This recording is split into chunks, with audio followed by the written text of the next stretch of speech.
Hello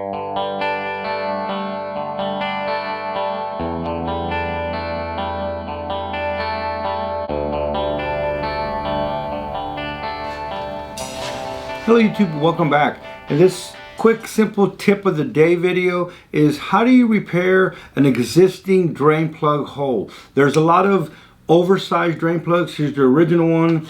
Dorman sells some oversized one. A lot of people sell oversized ones. They have oversized, the 1 over and 2 over. I've seen people mangle out this hole with these oversized drain plugs that have a self-tapping end on it, and you basically put it in there and it just cuts threads to the next oversize.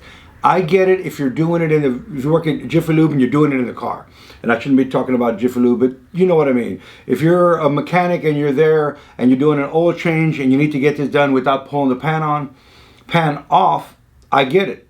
But what can we do in a restoration sense? I didn't want to put an oversized plug and have it look all mangled up. I would rather go and find another old plug from a junkyard, but that's just me being real picky.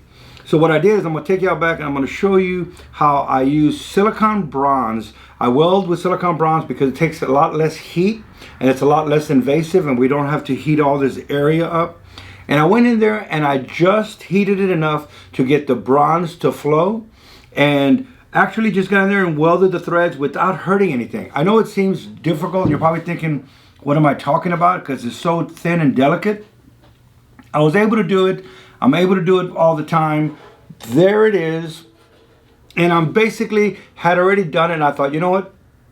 I did film a little bit of it. I wasn't planning on doing an actual video on how to do oil pan thread repair, but why the heck not? So this is an alternative to fixing the threads in an oil pan that is actually one of the best alternatives. I don't know if anybody else is out there doing that. Why is this a better alternative? It's the original plug, the original threads. We can get in there, just TIG weld, silicone bronze, just the threads. It flows into the threads. I can go back in here and drill it and then tap it. And look at here.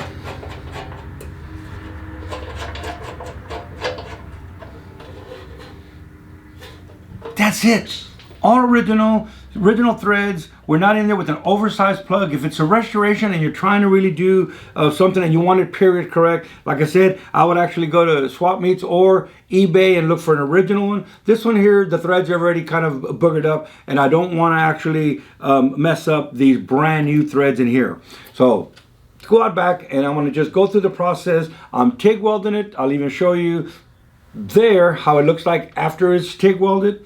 And it's a matter of just drilling and tapping it. It's a 1/2 inch by 20 is the thread. Here's a Dorman plug. Here's a Dorman oversized plug, which I don't want to use an oversized plug. Dorman is a great brand for a replacement plug.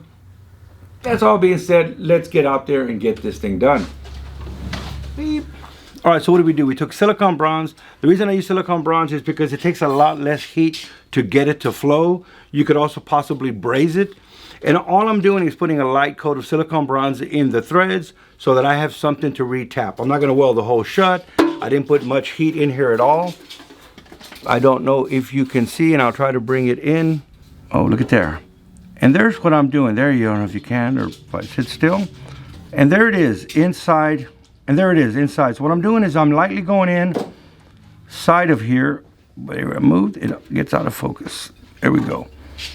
So we're going inside of there. I'm going to go and just work my pan around, and I'm lightly heating it and let the silicone bronze just flow in through the threads. I'm still going to have a hole. It's still even going to be round.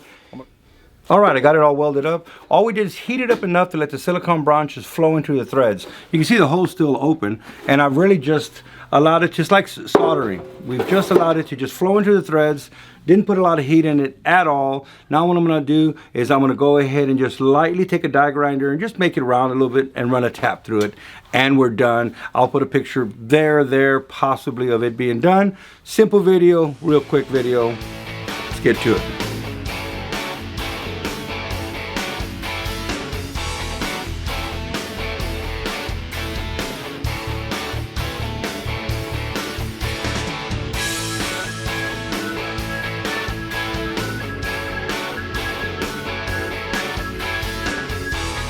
right, I drilled it and I tapped it. And I got some pictures of doing it to it. There it is, I silicone bronzed the threads. And if we can focus in on there or not, we will see. Hold on. All right, so we're back. Real simple, like I said, just a way to repair the threads without being invasive, without going in there and removing that piece of metal in there, putting another piece of metal, or going oversized, one oversized, two oversized, and having them always leak. Another tip of the day, I'd rather have a fiber washer than a nylon washer. We pretty much, it's the last little tip of the day that I'll leave you on, we throw these nylon washers away. And the reason is, as you start to tighten them, they just start growing and squeezing out and turning oval on you. So if you just lightly snug it, it's fine. But if you have any leaks and you think you're going to get tighter on it, that nylon washer is just going to get bigger, bigger, bigger, and you're going to have more leaks. So I would rather go with an old school fiber one, or this one that came in with this Dorman is not the nylon one, so it's a better one as well. I'm old school and I'd rather have just the fiber washer.